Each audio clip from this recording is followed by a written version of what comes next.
ఇది రాజసూయ గాయత్రి మహాయజ్ఞం ఎందుకు చేసుకోవాలి? రాజసూయం అనగా రాజు స్థాయి పుణ్యం, సంపూర్ణ విజయం, శ్రేయస్సు, ఐశ్వర్యం, ఆధ్యాత్మిక బలం కలిగించే మహాయజ్ఞం. గాయత్రీ దేవి జగజ్జనని, వేదమాత.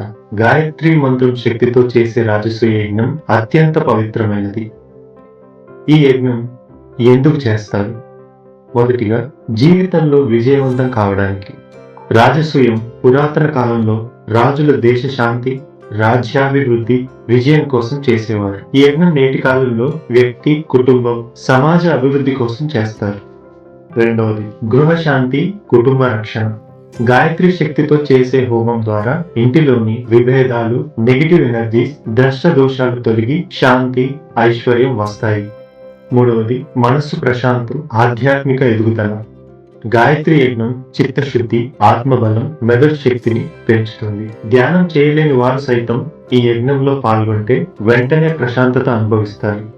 నాలుగవది, ఆరోగ్యం, ఆయురారోగ్యం. గాయత్రి మంత్రం ప్రాణశక్తిని బలపరుస్తుంది. హోమధూమం, మంత్రధ్వని కలిసి శరీరంలో మంచి వైబ్రేషన్స్ సృష్టిస్తాయి. ఐదవది, పితృదోష, నవరాబాధాల నివారణ. రాజసూయ గాయత్రి యజ్ఞం పుణ్యం వల్ల అనవసర అడ్డంకులు, పాపబంధాలు, కర్మ సమస్యలు బలహీనమవుతాయి. ఆరవది, దేశ సమాజ శ్రేయస్సు కోసం. ఈ యజ్ఞం కేవలం వ్యక్తిగతం కాదు, లోకక్షేమం, ప్రపంచ శాంతి కోసం కూడా చేస్తారు. ఎక్కడ చేసినా ఆ స్థలానికి ఆధ్యాత్మిక ప్రభావం పెరుగుతుంది. అందరూ ఈ యజ్ఞంలో ఎందుకు పాల్గొనాలి? మొదటిది, యజ్ఞం ఒక సమూహ శక్తి. అనేక మంది కలిసి మంత్రజపం చేసినప్పుడు శక్తి 10 రెట్లు పెరుగుతుంది. పుణ్యం అందరికీ సమానంగా చేరుతుంది. రెండవది, తరాల పుణ్యం. ఆదివారం, అమావాస్య, పౌర్ణమి వంటి రోజుల్లో జరిగితే కుటుంబ, వంశానికి పెద్ద పుణ్యం.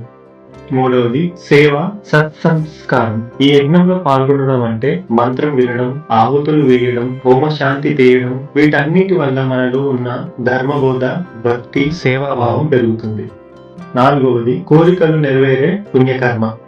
ధర్మంగా కోరుకునే గృహ కళ్యాణం, ఉద్యోగ స్థిరత్వం, పిల్లల చదువు, ఆరోగ్యం. ఇవన్నీ యజ్ఞం పుణ్యంతో అనుగ్రహ ఫలితాలు ఇస్తాయి.